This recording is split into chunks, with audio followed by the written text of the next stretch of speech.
Boom, shakalaka boom. It's a FAFO Friday here on the Clay Edwards Show. Of course, I'm Clay Edwards. This is the free-range human show of choice, your daily dose of reality radio. It starts right now here on 103.9 FM. We're streaming worldwide at Save JXN in stunning HD on Facebook, X, YouTube, and Rumble. I forgot to put my new hat on. I picked this up last night at the Mississippi Mud Monsters game.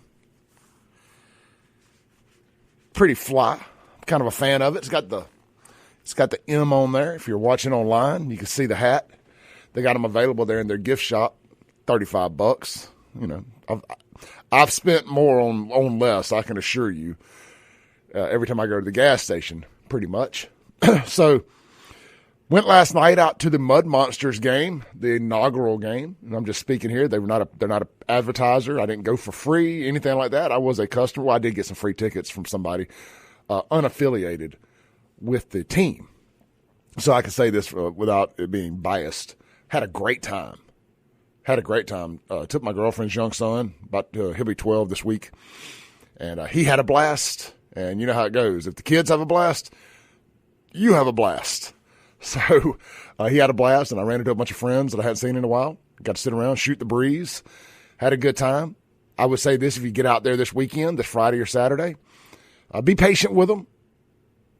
They are learning that down south here, we like to do two things when we're out in public. We like to drink cold beer, and we like to eat fried food. And I think the concession stands weren't quite ready for what 4,500 plus people were ready to consume. But I didn't hear any complaints. I think everybody said the same thing. Hey, it's open at night. It's growing pains. It's all good. And that was the sentiment from everybody I spoke with. The team looked great. They won, I think, 11-1. I left at the bottom of top of the ninth. I'm embarrassed to say this. It didn't happen because I'm fat. It happened because I accidentally snatched my pants too hard for some reason when I was trying to take a leak, and my top button broke off my shorts. So we were going to hang out and watch the fireworks show. I told the young man, I said, we got to go. But we just stopped by the gift shop, and I'm in the gift shop holding my shorts up and looking wildly inappropriate. I'm sure it's like, why is this guy holding his pants? So stranger danger. Anyway, but I was insistent on buying a hat before I got out of there because these hats look really good, turquoise and black. Looked real good. The uniforms looked really good. They were solid, deep, dark turquoise with the black letters. Really, really good-looking uniforms. I think they are bringing the fun back to minor league baseball out there in Pearl. I hope you'll get by there and support this. They're bringing the fun back. You know, they're not doing banana ball. The players aren't, doing any silly stuff. But all the other silly stuff that kids will enjoy and families will enjoy, and frankly, anybody, they got it going on. Get out there and enjoy it before it gets too hot. I've often said, and we got a lot I want to talk about today. It's kind of a free-for-all Friday, but a buddy of mine on Twitter, well, he's kind of a frenemy, got to arguing with me about the outcome of a potential race war in America. So I figure we will have a lighthearted conversation about that on the show this morning. And but before we get into that, I do have a thought, and I think I've said this before about why it's so hard for minor league baseball to work here in central Mississippi, and not just central Mississippi, but probably the South, period, especially in central Mississippi. And last night proved my point. I proved my point for me last night, why it's so hard to get people to come out, is I feel like the demographic that really wants to go to the ballpark and watch baseball and not just go to the ballpark and have fun is also the demographic of young, say, travel team, tournament team, school team, kids that play ball. Well, for example, last night, we had practice till about 7:15. First pitch was 6:30. We didn't get there till after 7:30. So we were bottom of the third, getting there, getting parked, and getting in. Now, that's not the team's fault.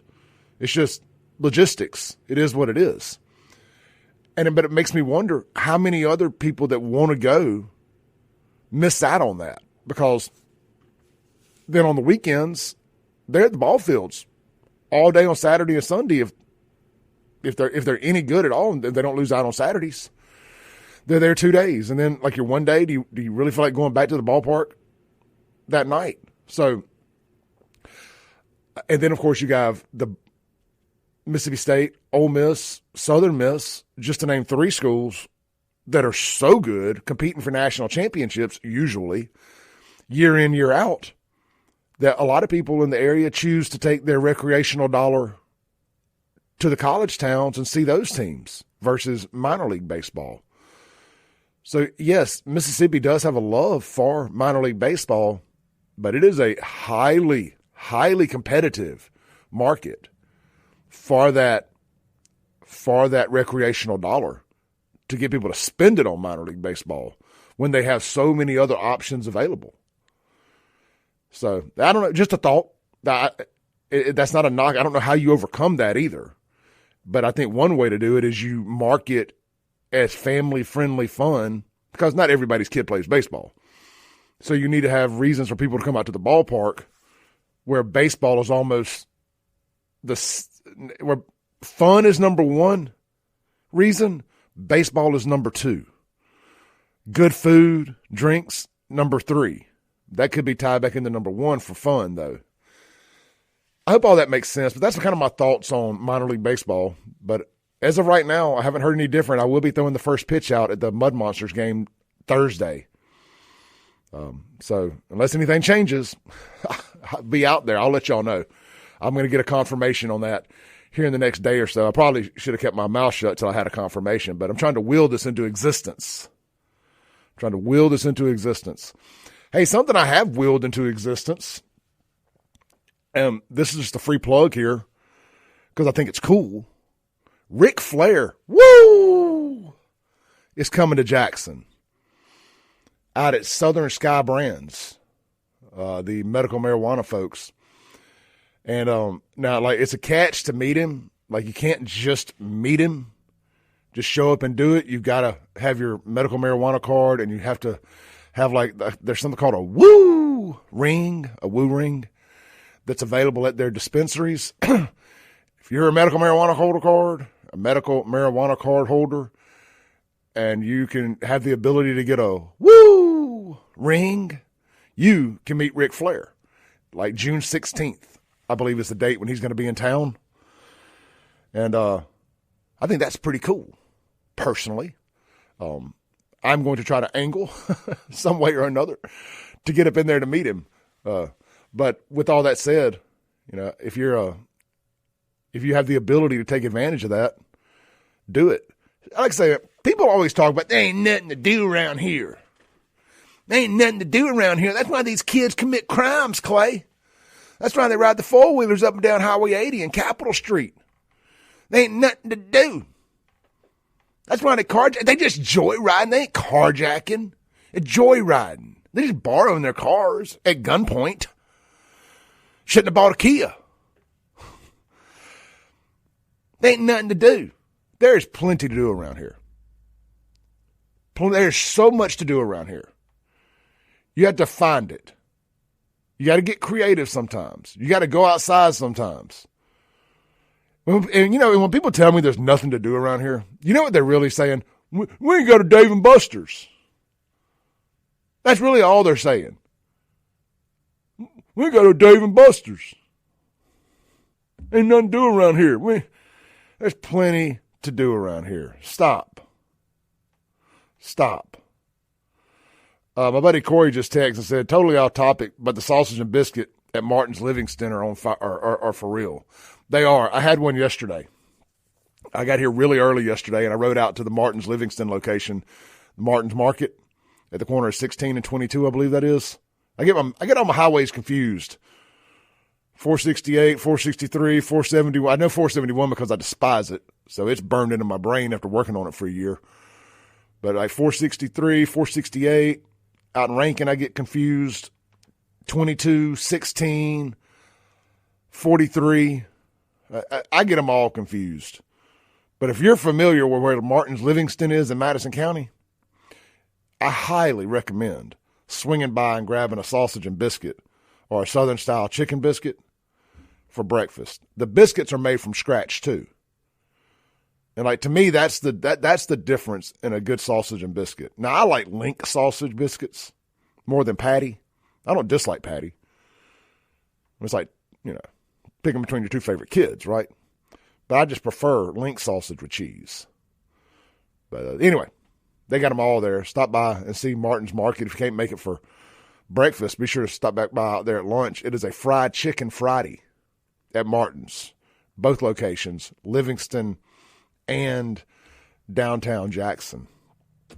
The Guns and Gear text line is 769-241-1944. 769-241-1944. You guys going to get out and check out the new baseball team? What do y'all think about my theory about why minor league baseball, I don't know, struggles is the word I'm looking for, but for the lack of a better term, does struggle? And, why we've gone through so many teams over the last 30 years. The Mets, the Senators. Who replaced the Mets? Who was the Astros affiliate? Was that the Senators, or was the Senators the team after that? What was the name of that team that replaced the Mets? I'm opening up the comments here. See if anybody has commented. Jeremy Doyle on YouTube says, "Great to hear. Moved here to Brandon from Pennsylvania, and fiending for some sort of sports outlet." Jeremy, I had a great time at the ballpark last night. I really did. It was well done. The Generals, yes, thank y'all. Thank you guys in the comments there on Facebook, Jason and Thomas. Yeah, so we went through the Mets, the Generals, then I believe it was the Senators, and then there was a half dozen other non-MLB affiliated minor league teams. After that, at Smith Wills. Then we got the Mets 20 years ago. The Braves 20 years ago. They stayed there 20 years. And if you'll do a little research on minor league baseball, that's about the time that they leave, unless they get a new stadium or some kind of massive rebuild. But after 20 years of a major league affiliate baseball team, that you're either building a new stadium or they're leaving. And then it's a vicious cycle, right? Then you end up building a new stadium to get another team, when you could have just built a new stadium to keep the team that you had. The Braves were I'm going to be honest here, they were a little dishonest, and they negotiated in bad faith. And I like the Braves. I like Pete that ran it. This wasn't Pete's. This was above Pete's pay grade. He wasn't the decision maker. He's not the owner of the team. And also, the Braves sold their minor league teams to TKO, which, if y'all aren't familiar with TKO, they own WWE and UFC. And it became about 100% about attendance and all of that, where when the Braves had it, it was literally about talent development so they could go to Atlanta.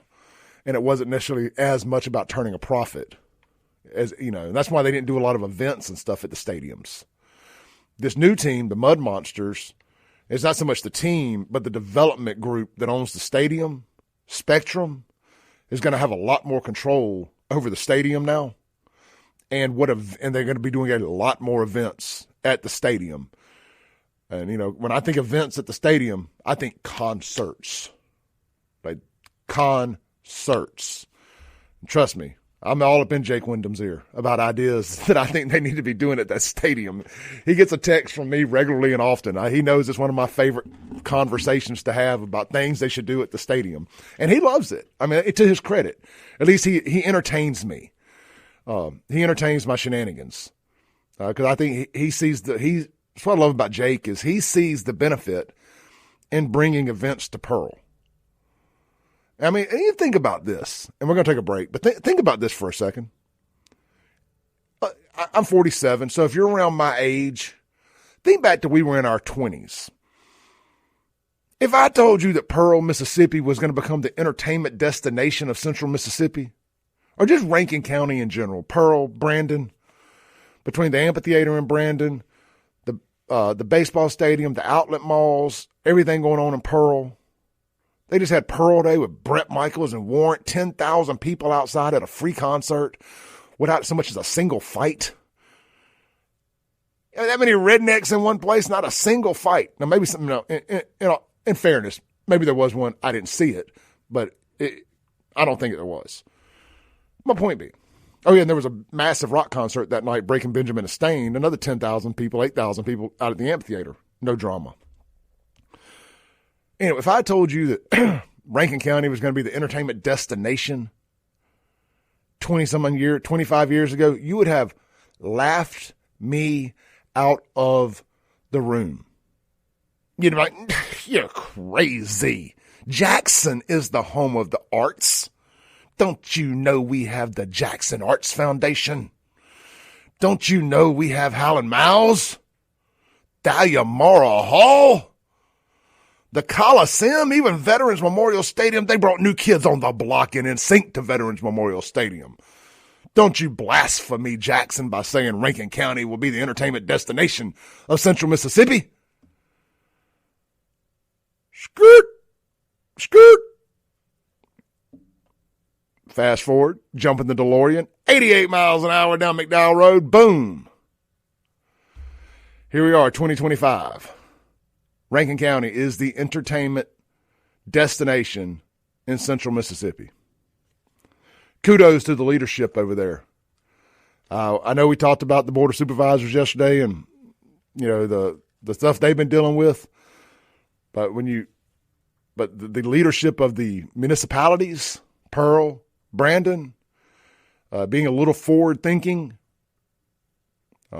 hey, I'm happy with it. Let's take a break. When we come back, it's a free-for-all Friday. I got a couple topics I want to hit. You guys, you got anything you want to get off your chest? I don't care how topic it is on or how off topic it is. Open forum today. I think Kim Wade calls them an open forum show, so I call it a free-for-all. The Mazda Jackson phone line, 601-879-0002. We'll talk about anything y'all want to talk about. If you ain't scared to call, I ain't scared to answer. We'll be right back.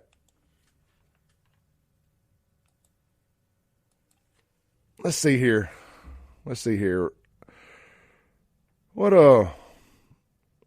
The Mazda Jackson phone line, 601-879-0002. Anything you guys want to get off your chest, you're welcome to. If you want to circle back and talk about the Rankin County Board of Supervisors stuff from yesterday, you're welcome to. The Steve Gaines comments, that was a hot topic at the end of the show yesterday. We're welcome to hit that. Something I wanted to hit that I didn't get a chance to get to yesterday, I really didn't plan on talking the whole first hour about Brad Arnold from 3 Doors Down, coming down with cancer. Hey, you know, we called out all the local news stations on the show yesterday. So one slight correction, WLBT had copy and pasted basically a CNN article, you know, however those news outlets share articles, and it was kind of buried on their website. When I said that nobody had called it out, I still said hashtag do better. And they did. By the afternoon, they sent out an actual push notification of that article. So they did get the word out there. And WAPT did do a story on it too. I hadn't followed up to look on WJTV. Frankly, I just don't care about them. So we did. After I got off the show yesterday, I made a Facebook post too, calling them out. You know, this guy sold 30 million records, headlined arenas around the world, all while waving the Mississippi flag. Not literally the flag, but being proud to be from Mississippi. One of their biggest hits has got a line in it about North Park Mall. I mean, he even tells the story when they play here about how that song was written about coming up to Jackson and going to North Park Mall as a kid because he's from the coast, you know. I don't remember David Banner talking about North Park Mall. I'm kidding. Anyway, I just thought that they could mention, hey, one of the biggest stars to ever come out of Mississippi was just diagnosed with stage 4 cancer with a 5-year survival rate of 10%. Could we honor this guy by talking about it? I guess that the video that he put out, though, was he leaned a little bit too much into his Christian faith for these mainstream media outlets to want to grab a hold of it. Oh, man, we would have done it, but, he's not wearing assless chaps. He's not dressed up as Satan, humping on another guy or doing any of that. So, we really don't want to talk about it. Brad was been very outspoken about his faith, and I don't want to say his political beliefs. I mean, I've seen some of the stuff he likes on Instagram just by chance. It shows me liked by Brad Arnold, and it's funny, like MAGA meme type stuff. So I'm going to assume that he's a Trump supporter, but I don't know that to be fact, and it doesn't matter. But I'm sure that plays into why these media outlets, don't want to talk about him. He's a Christian, very forward, front-facing Christian, and a conservative. So it doesn't fit their agenda. Obviously, they just forget who the base is in this state. It's just mind-boggling to me. These media outlets forget who the base is. But hey, look, as long as they don't do that, it allows platforms like this to rise to the top. Clay Travis talks about that a lot on Outkick, about how these sports outlets continue to ignore the culture side of sports beyond just hashtag black culture. And they ignore the ridiculousness of men playing women's sports, and they don't call it out for the sham that it is. And it's why sites like Outkick are more popular than ever. It's the same with this radio show and my platform. As long as these local news outlets don't want to call out the things that we call out, or they don't want to acknowledge the good things that we acknowledge. Y'all tell me I don't ever talk about anything positive or whatever. We do. Y'all just don't like the things that I do that are positive because y'all are a bunch of Democrat death culture vultures. So, as long as they want to continue not doing it, we will. And we'll continue to grow and grow and grow as we have. It's mind-boggling to me that they've allowed me to, that they created this vacuum that's allowed me to exist. All they had to do was just report the news, right? Fairly. Call out what we all see with our eyes around Jackson. Man, they gave Chokwe a free pass for 7.5 years. Until the federal indictment came down and they couldn't stick their head in the sand anymore, they gave that dude a free pass. All of them. All the major outlets around here. A free pass. And some of the independents. Not named Jackson Jambalaya. Gave him a free pass. Just ignored everything going on around us. Allowed him to make some of the most ridiculous, unverifiable comments and statements and accusations. Now, I think a lot of that has to do with the fact that a lot of these reporters aren't from here.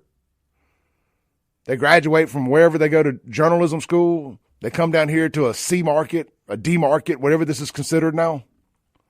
They get started here, and the first opportunity they have to get out of here, they haul ass to Memphis. Which, that's a lateral move at best. There may be more people up there in the greater Memphis area, but if we're just talking about going from Jackson to Memphis, that's a lateral move. They got an NBA team, but other than that, that's a lateral move. And I could care less about an NBA team. I hate basketball. You couldn't give me courtside tickets to go to an NBA game. I have no interest. I sat in a suite for Kobe's last game in New Orleans. It's the only NBA game I've ever been to, and the only reason I went is because it was to sit in a suite, and I was more interested to see what it was like in a suite, and the fact it was Kobe's last game, I just kind of wanted to say I was there. Than anything. That's the only reason I went. It was not to watch people dribble a ball. Yay! Let's take a break. We'll be right back on the Clay Edwards Show.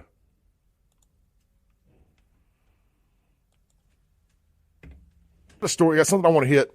A story we had covered a while back about our buddies with the Capitol Police who are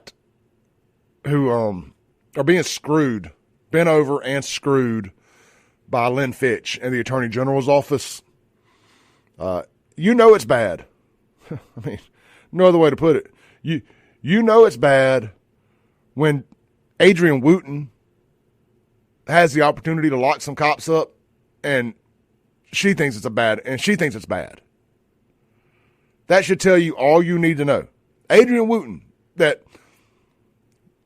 illegally locked up Anthony Fox, looked at this and says it's a conflict of interest, if nothing else. Again, this is a Lynn Fitch that has aspirations of running for governor, if you believe everything you hear. And she's out here trying to lock up cops.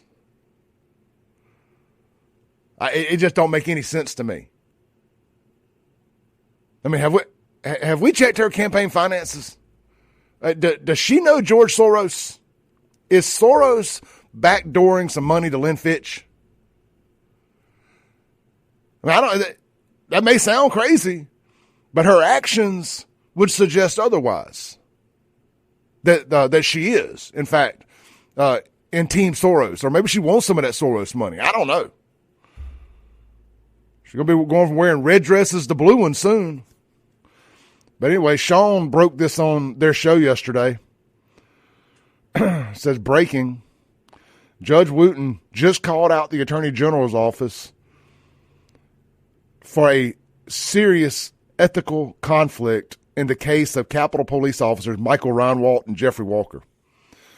The court finds particularly troubling the fact that the Attorney General's office signed the criminal indictment against Walker while concurrently having represented him in related civil litigation. In plain English, and I'm glad Sean did this, the Attorney General's office can't claim someone is innocent in a civil case while turning around and calling them guilty in a criminal prosecution based on the exact same facts. I'm going to read that one more time. In plain English, the AGO, that's the Attorney General's office, cannot claim someone is innocent in a civil case that they're representing them in while turning around and calling them guilty in a criminal prosecution they're prosecuting them in, based on the exact same facts.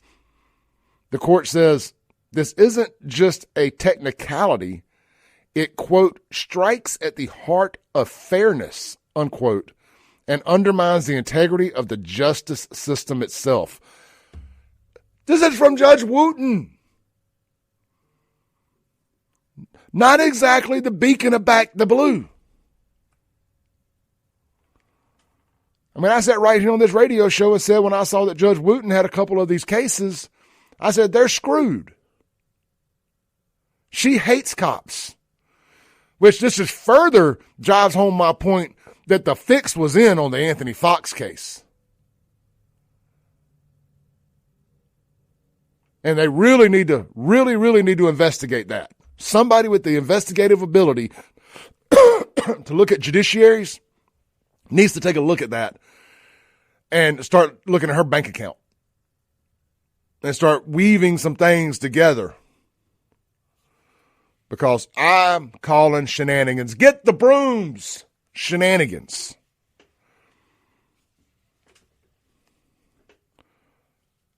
I love the mozzarella sticks too, by the way. That's a pop culture reference. Either you know it or you don't. So, good is all I got to say. Good for Reinwalt and Walker. They're being put through something that they should not be being put through. This is an absolute sham. It's a witch hunt. I don't know who the Attorney General's office was under pressure from to feel like that this was something that she needed to do. I mean, who that wielded any influence in this state was, because that's what some people have said, well, they were probably under fire from some people and thought they had to do something. Who? Black Democrats? They don't matter. We're supposed to be all red. Super red majority. And you're worried about what some black Democrats, some cop-hating black Democrats think? You've shown me immediately that you ain't got what it takes to be governor around here. If you're worried about what a few outspoken, nut job, black for a living Democrats that hate cops think, if that's what it was. If that's the heat that you're getting to have thought that this was a good idea. Absolutely ridiculous. Not only will she not be the next governor, if she runs for AG again, she will lose. I believe Sean Tindall will walk into that seat without much of a fight. We got to take a break. We'll be right back. Welcome back into the Clay Edwards Show. We got just a minute here for the top of the hour break. When we come back, we're going to get into the Tyree Nichols stuff in Memphis. I do want to hit that. That was something I had planned to hit yesterday. And I do want to get into, in a very lighthearted way, this crap that's been going on around on Twitter about a potential race war. We're not covering that from a serious standpoint, but I do want to have a little talk about it. We'll be back. Don't go nowhere.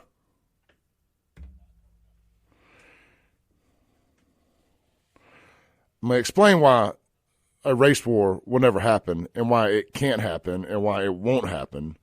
But we'll play along for a minute and pretend that for craps and giggles that it's possible. But it just ain't going to happen. No matter how mad either side gets, it ain't never going to happen. You may be a race war online, but it ain't never going to be a real one. Y'all don't want that. You really don't. No, neither side wants that at all.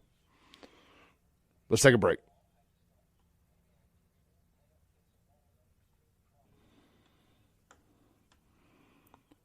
Boom, shakalaka boom. We're back. Or boom goes the dynamite.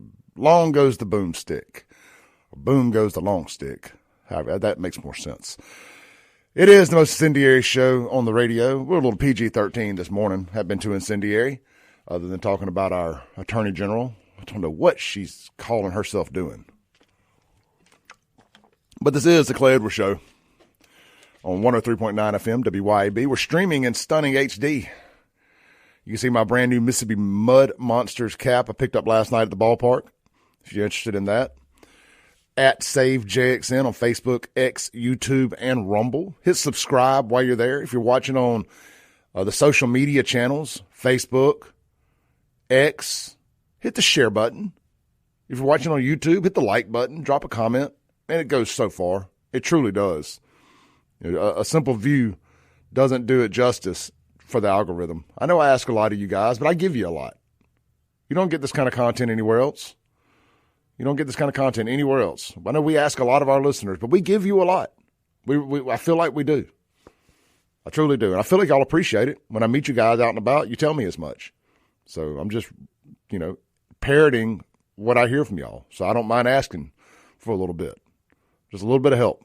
Hit that share button, hit that like button, drop a comment, send it to a friend. Whatever.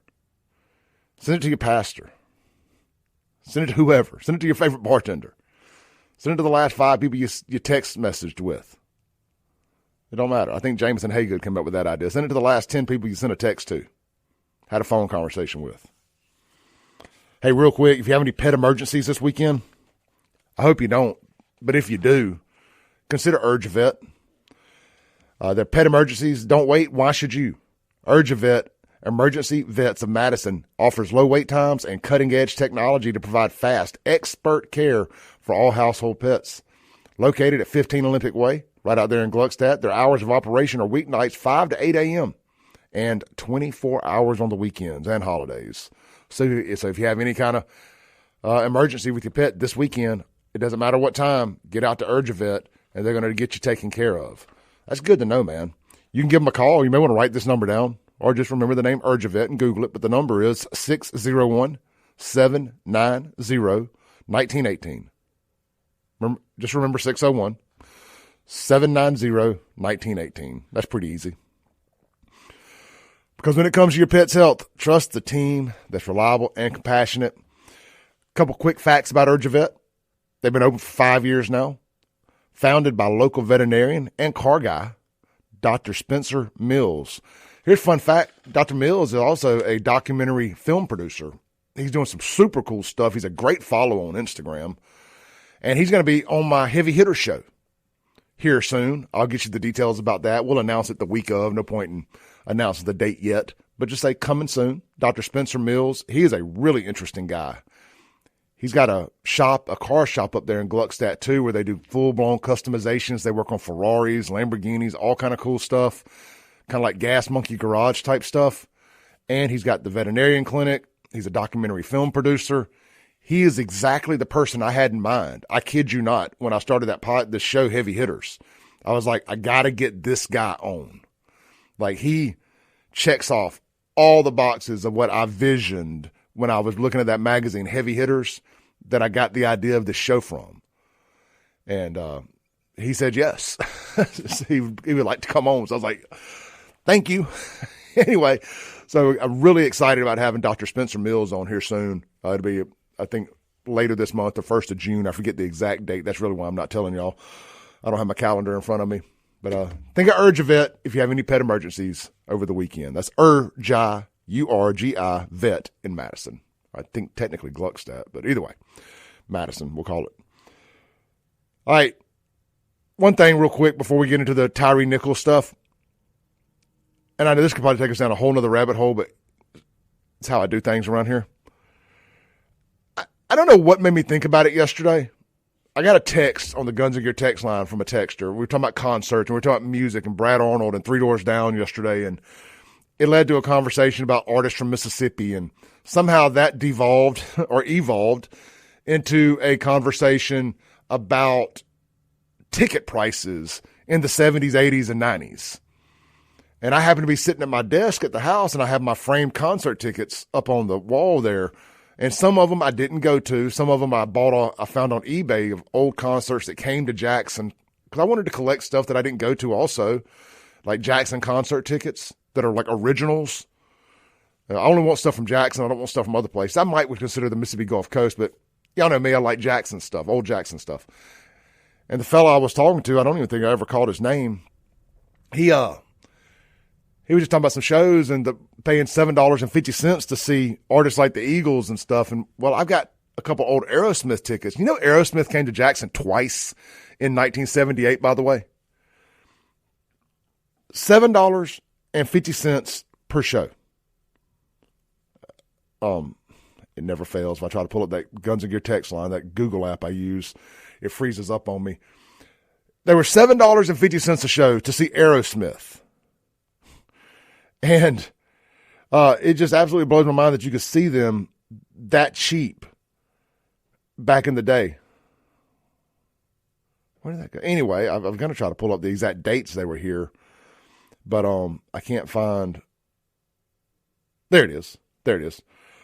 Yeah, so Aerosmith was here in December of 78. And this other show would have been before that.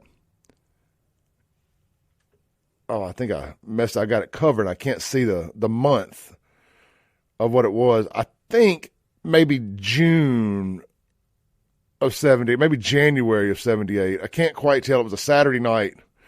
I've got it kind of lapped over with another ticket. That sucks. Do I? Yeah. Oh, well. But Aerosmith came twice in 78, $7.50 a ticket. But what I got to thinking was, I said, man, I was thinking about Ticketmaster fees. And that led me to making a post on Facebook because I got my Metallica ticket in that frame too from 89 on the Injustice for All tour.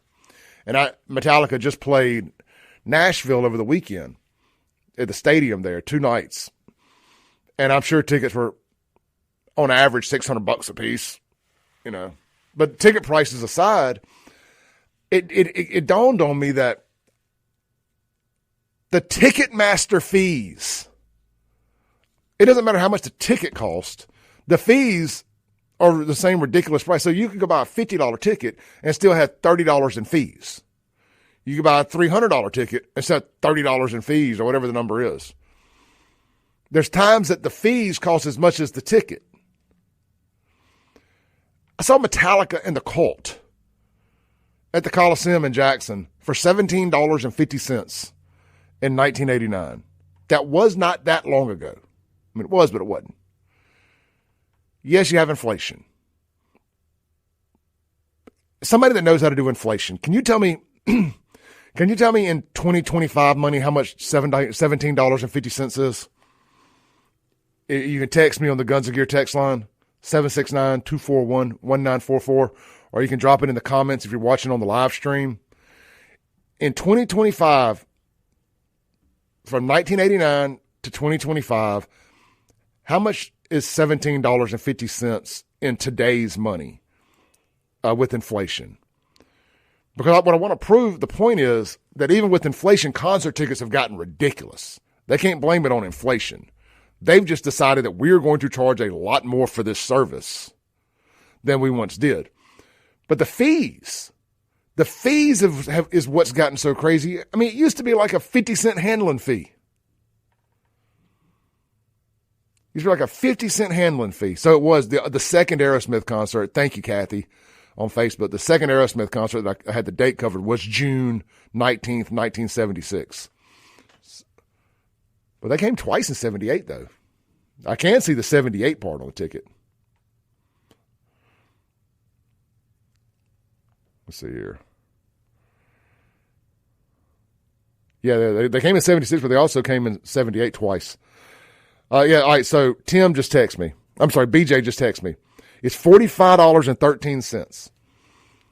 So if we were strictly just looking at inflation, that Metallica ticket would cost me $45.13, which is still probably less than what most Ticketmaster fees are on a regular ticket. And if you got to pay for parking and stuff, see, like, I haven't really paid attention on the Brandon Amphitheater tickets. When I pay the fees, if there's a parking fee in there, because I know you don't actually pay the parking people, you just park. So I wonder if there's a parking fee tied in there. It may or may not be. I've never heard anybody complain about it, so it might not be. But from Metallica, and I get it, production costs have gotten ridiculous. They're touring with way more. Metallica's probably a bad example. If you got to pay $400 or $500 for a concert ticket, you get your money's worth with Metallica. I mean, their production is insane. I mean, they lead. They are the trendsetter when it comes to production. And they're playing in the round with these huge towers with LED panels wrapped around them. I mean, they're basically traveling with a WrestleMania set in these stadiums. And it's just insanely cool. So if you got to pay $300 or $400 for a ticket, $500 for a ticket, Metallica's probably the band to do it. And you know you're going to get another headliner opening the show. I mean, you got Metallica and Limp Bizkit and Metallica and Pantera, plus some other bands opening up that thing this weekend. You got a lot of bang for your buck if you must overpay for a ticket. The ones that kill me are some of these up-and-coming bands having the audacity to charge $150 for a ticket. And all they got is a backdrop and a couple LED park hands. No moving heads, no LED screen, or maybe they just got an LED screen and a drum riser. I'm like, come on, man, $300 for the first 10 rows? I mean, it's capitalism. I get it. But concert tickets have gotten ridiculous. Absolutely ridiculous. But hey, I'm going to keep paying them. There's some things I love. And y'all know me, man. Other than being a troll over Jackson and Democrat death culture, one thing I love, like my passion, if you ever want to catch me slipping, haters, you ever want to catch me slipping, you want to set a clay trap, a good concert. They'll be the death of me. Y'all will catch me slipping at a concert. I love live music. I love being out with people that love live music. It's been my happy place since I was 12 years old at my first concert ever at the Coliseum. Poison, Brittany Fox and Lita Ford opened up a Say I tour, October 1987. I guess I was 10 years old. Yeah, 10 years old. Wow. They played it during the fair inside the Coliseum. Then I think that ticket was $14, $15, something like that. Maybe it was $17. I don't know. It don't matter. $3 ain't splitting hairs one way or another. I mean, I remember when tickets went up to $25 a piece and people were thought it was the end of the world, what I would give for a $25 ticket to get into and see a big concert now. All right, let's go ahead and take our break. When we come back, the Tyree Nichols verdict in Memphis. Black cops, black victim, black city, and they still found a way to blame it on white folks and racism. When will the madness stop? Will it lead to a race war? Will it take a race war for the madness to stop? Who would win said race war? What side are the Mexicans going to be on? What about the rooftop Koreans? They've already shown their hand a little bit. Let's take a break. We'll discuss on the other side.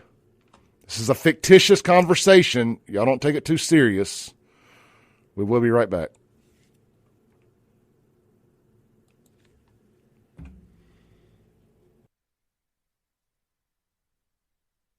Welcome back in to the Clay Edwards Show, here live on WYAB, streaming worldwide at WYAB.com or in stunning HD at Save JXN on Facebook, X, YouTube, and Rumble. Real quick, this segment brought to you by our friends over at Guns in Gear. Get out there this weekend for all your gun shopping needs. Highway 51 North, Gluckstadt, Mississippi. Whether you're gun shopping, accessory shopping, need ammo, Cerakoting, gunsmithing, need to sell a gun, they buy them. That's Guns and Gear, 51 North, Gluckstadt, Mississippi, right there at Yandell Road. You can also shop them online, gunsandgear.co, gunsandgear.co. Guns and Gear. Go do some gun shopping this weekend. All right. I can sit here and talk concerts all day, but that's not really what we do here. We should. We should sometimes. 3 former Memphis police officers have been acquitted in the fatal beating of Tyree Nichols after he fled a traffic stop. Now, when this story first broke, oh, man, it put them in a spot, son. It put the Black for a Livings and the cop-hating white chapter of BLM. It put them in a spot, man. They didn't know what to do. Like, I hate cops, but they're black. I can't pull for a black man to be put in jail. What do I do? Let's put it on the scales of oppression and see how it weighs out. Guy who was allegedly sleeping with cop's wife or girlfriend versus black cops. Was he gay? Can we do anything to help add to the scales over here? One of the cops gay. Try to balance it out some. Let it make the decision for us. Let's see here.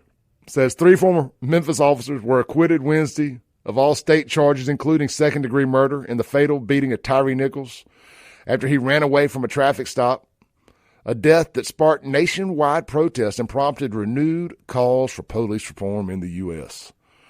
An out-of-town jury, here's where they found their caveat. Here's where they found their racisms. An out-of-town jury from a majority white county took about 8.5 hours over 2 days to find Tadarius Bean, Demetrius Haley, and Justin Smith not guilty. Now, look, I'm just going to circle back. Tadarius and Demetrius guilty as hell. All them vowels in those 2 names, guilty. They guilty. Now, Justin, he was just the third guy, probably had nothing to do with this thing. He's just got a good normal name. I mean, he's got 2 vowels in it, I and U. But Demetrius got 1, 2, 3, 4 vowels. Check. He's guilty. Tadarius got 1, 2, 3, 4 vowels. Both guilty. I demand a recount. They did it. They guilty.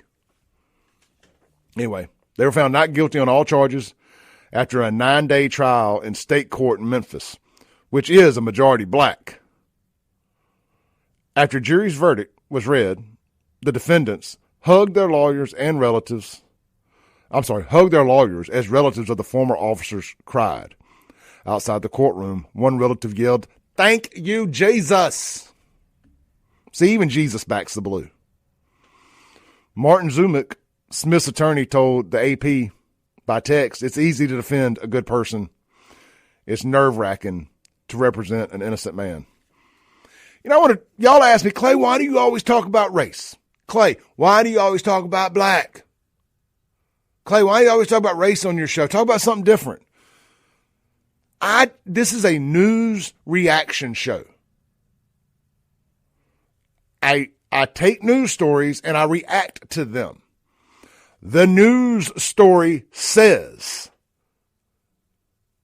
out-of-town jury from majority white county took about 8.5 hours over 2 days to find Tadarius Bean, Demetrius Haley, and Justin Smith not guilty of all charges after a 9-day trial in state court in Memphis, which is majority black.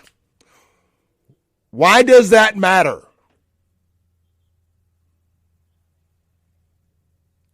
Because y'all keep telling me it matters. Y'all just don't like that I call out that it doesn't matter. That's why I talk about it. The race should not make a difference in this story. Should not make a difference. This is on WJTV, by the way.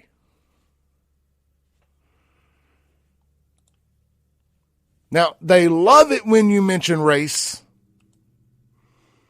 They love it when you mention race.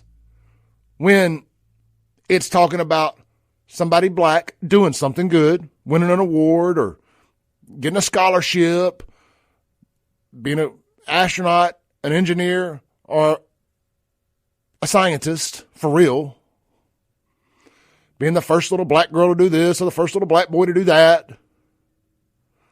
We've run out of first, by the way. Now they're having anniversaries of the first time a little black person did this, that, or the other. That's a true story, by the way. WLBT and WJTV, they'll share these posts. 3 years ago today, the first little black girl to do this, fly a plane or get her pilot's license, or first little black boy to get it says little black boy that got a pilot's license. They keep running that one back. Now because they've run out of first to do, they just do anniversaries of first. On this day in history, 3 years ago, first little black boy got his pilot's license as youngest young black person ever to get a pilot's license. Who cares? Y'all cares why they do it. So I feel like, so I talk about it because I think y'all care.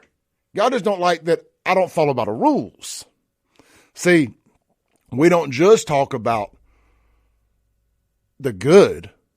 So I don't talk about the good. I'm not here to talk about the good. I don't talk about the good stuff white folks do either. We're talking about the bad. It's a news reaction story, and news is bad. I ain't here to talk about good news. You need to find another show. There's one on Super Talk, middays. It's called Good News or something like that with some lady. Go listen to that for an hour. And even she talks about bad news every now and then. She had Kenneth Stokes on there talking about the mayor one time. So don't come at me with the talk about good news stuff. So anyway, so you're only allowed to talk about race or about black when it's them doing something good, getting an award or something, or being the first to do something, or something bad happening to them at the hands of somebody white or the police. And by white, that means any other race than black, they turn them white. George Zimmerman, for example. These police here, for example, they found a way to still make it about racism. So it's what we call the Democrat double standard. And people are fed up with it. People are absolutely fed up with it. Let's see here. WMC TV and their reporters up in Memphis are blaming the all-white jury for the Tyree Nichols verdict, when they ought to be blaming Steve Mulroy, the feckless and inept district attorney. This is coming from radio station the mighty 990 KWAM. They're a great follow on Twitter, too, by the way. They're the WYAB of Memphis. I mean, they're the conservative station that is holding it down, talking about Memphis crime, just like we do over here at WYAB when it comes to Jackson. If you're on X, I'm retweeting this post right now. It's my most recent share at @SaveJXN. Their handle is @Mighty990KWAM. They're a great follow if you want to keep up with Memphis crime and just understand that Memphis and Jackson are the same thing. They have so many stories that parrot one another, from political corruption to murder in the streets. Like I said, they just got an NBA team. That's the only thing different from Memphis and Jackson. And a river runs through it. But hey, we got a river too, so disregard. But they found a way. They still found a way to make it about racisms. All right, so that leads me to a conversation I had this morning with a buddy of mine. I call him a buddy. I don't even know who he is. It's an account. It's a ghost. It's an anonymous account, but it's a real person that runs it. But I don't know who it is. Let me find my notifications here. I've referenced this account before. It's Don Juan, the Wonder Boy. Sometimes I just like saying other people's names on here. But he tagged me in a post. I'm going to find it. He tagged me in a post. Okay. I'm pretty sure that this is safe to play. We're going to take a break. We're on schedule. We're going to take a break real quick. I'm going to get this queued up. And it's this white woman talking about blacks wanting a race war, but they can't even shoot their guns straight. We're going to play this.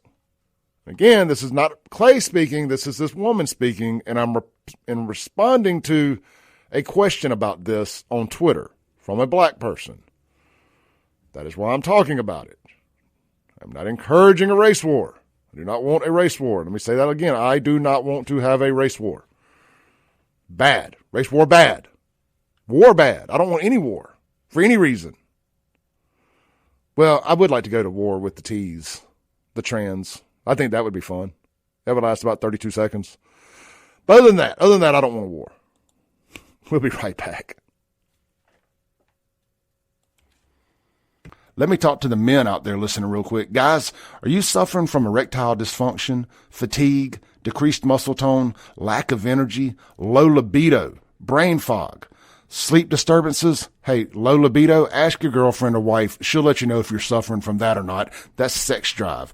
If you'll text my name, Clay, in all caps to 601-327-8550, 601-327-8550, Men's Health of Mississippi and the Clay Edwards Show are going to hook you up with a free testosterone screening. They're located in Madison, Mississippi at 120 Fountains Boulevard. You can check them out online, menshealthms.com. But one more time, text my name, all caps, Clay, to 601-327-8550 and get your free testosterone screening scheduled today. Enjoy the rest of this show.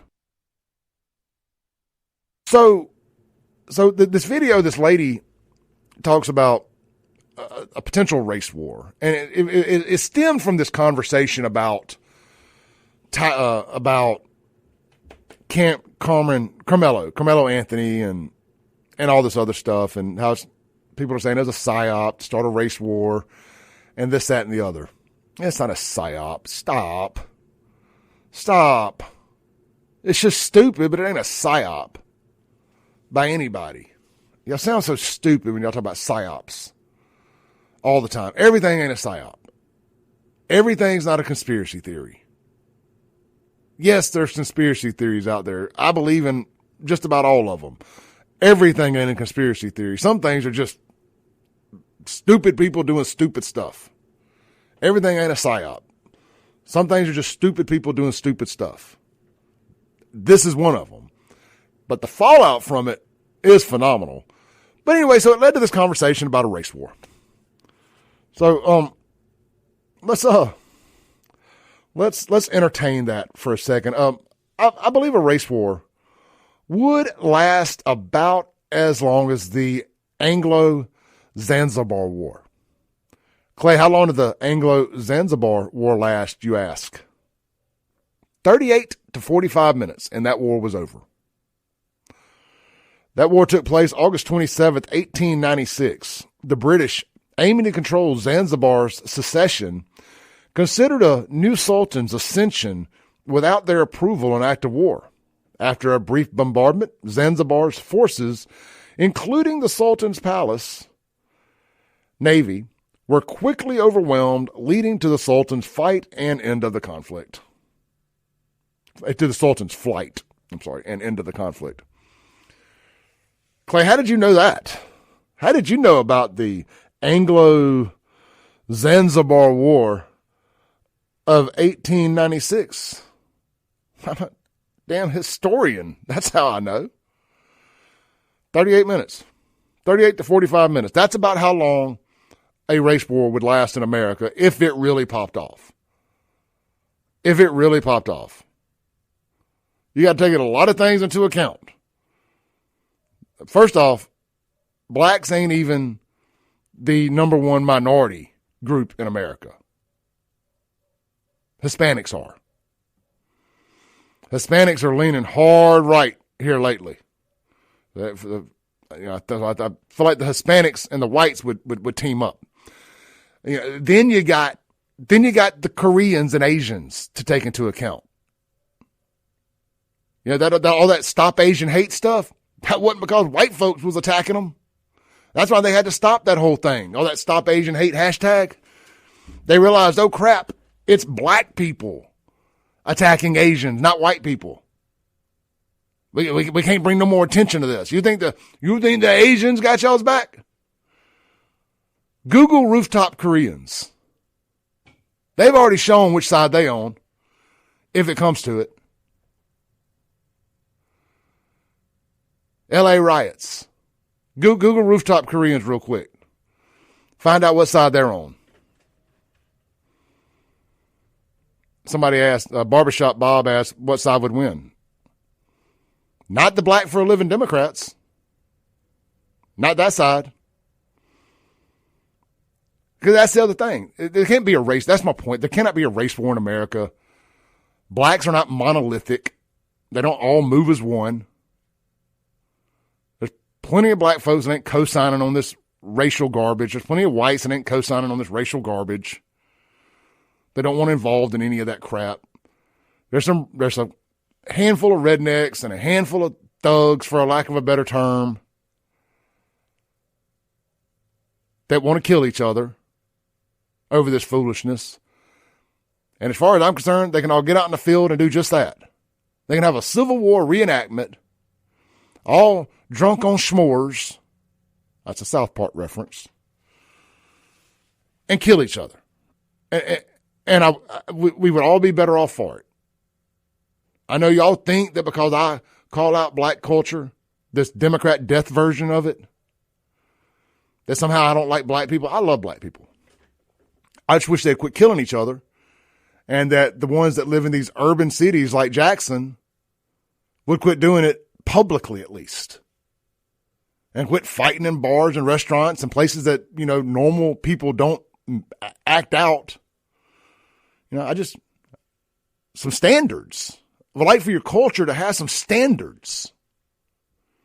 I call you out because I care, not because I don't like you. I call you out because I love you, not because I hate you. Because I don't feel like enough people within your own community is doing it. I had a conversation with a guy about this at the ball game last night. I don't want to be doing this. This ain't what I want to be doing. I'm trying to shame y'all into acting right. No, I ain't doing that. I don't want Clay talking about me. I don't want that FAFO championship. But finally, some people are starting to wake up around here, and they're starting to call y'all out from within your own community. And that's what we got to have. And we have Miss Angela Buckner on here. Best I know, Angela's a Democrat, black lady. She sat here and called out the Section 8 queens the other day on here. She calls out, accountability in the community. We need more of that. She's got a big platform. She's got a big voice. She's all about social justice, and all, a lot of those Democrat buzzwords that conservatives cringe at when they hear. She supports all that. She, I would say not a Trump voting MAGA conservative, but I don't know that. Maybe she did. I mean, whatever, but I have my doubts, but she can call a spade a spade. Shouty Mac, Brady Hightower, who was in here the other day, been calling out all the infrastructure issues in Jackson, doing it in a funny way that gets people's attention. That's awesome. That's what I want more of. I don't care how you do it. Just do it. I would love to shut up, knowing that the baton has been passed to the next generation. I don't want black people hating me. It's not what I visioned this would come to. I mean, I really didn't. And all don't, by the way. And that goes back to my point. That there can't be a race war. But there's too many people that don't want it. Self included. I mean, I don't mind sitting here and calling folks out and expecting better out of a community. And if I got to shame you into it, I'm not the preacher. I ain't praying for you. I'm the tough love guy. If me calling it culture rot pisses you off, good. It is culture rot. If me calling y'all's kids these little out of control thugs, I mean, hell, you call them YNs. The worst thing you could, I mean, y'all have told me that the N-word coming out of anybody, my complexion color, that word kills on the spot. I mean, it just makes black people drop dead if somebody that looks like me says it, but it's a term of endearment from y'all. And y'all call these kids the worst term ever. Y'all call them YNs.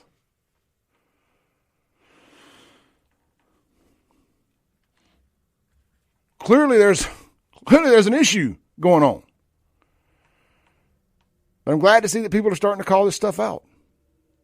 I am. Maybe I can move on to talking about Donald Trump stuff and national topics again. I don't have to sit here and talk about the third world hellhole that's arisen in my backyard. Let's take a break. Online audience, I'm going to stay with y'all to land the plane with you guys. Radio will land the plane when we come back from the break. We will be right back.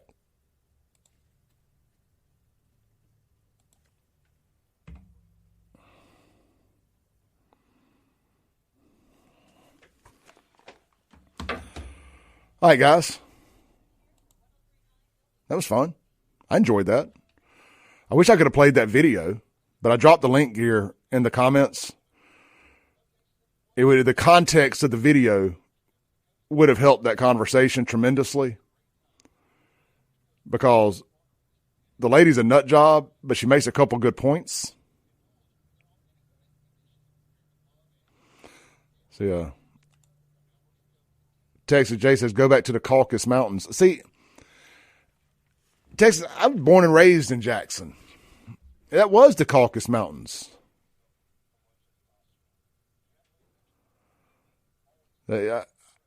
Y'all came and took over the Caucasus Mountains and then told us to leave and then got mad when we left. I mean, y'all took over what we had, and I was fine living and sharing things with you, but too many of you folks can't act right. I mean, why I want to live around this death culture and deal with it. Oh, you left. God damn right I did. Think about all the blacks that left too. It ain't exclusive. Why do so many middle class black folks come to the Caucasus Mountains to get away from other black folks? Have you ever asked yourself that question?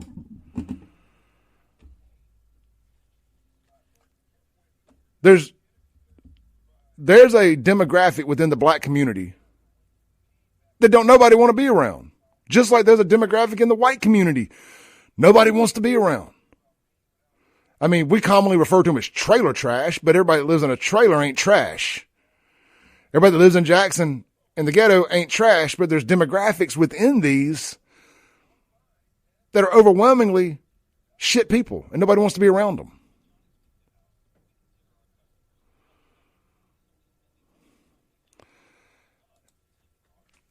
So we took over, Texas Jay says, we took over really when we are the only true indigenous Americans. Well, I thought y'all were the Israelites. How can you be the indigenous Americans? I thought y'all came here against y'all's will. How can you be the indigenous Americans? I mean, you're going to have to make it make sense for me. Either you was brought here against your will, or you're the original Jews. But one thing we know you are not is the indigenous Americans, nor are we. I mean, we can all pretend to be a lot of things, but indigenous Americans are not. I mean, I'm an indigenous American. I was born here. But my folks came over on the Mayflower. I mean, I'm an OG American. 1776, bitch. Mayflower. We tracked my lineage all the way back to the Mayflower. That explains so much. When I say make America great again, I mean 1776 great. Plymouth Rock great. Hey, Miss Angela, we was just talking about you. The transatlantic slave trade was a lie, Texas Jay says. That's an interesting theory. Texas Jay, send me something on that. Can I find that on YouTube? I mean, I'm being serious with you. I would like to hear the conspiracy theory about that being a lie.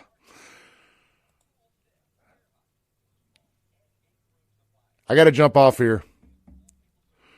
Got to close out the radio for the day. Today was fun. Thank all y'all for tuning in.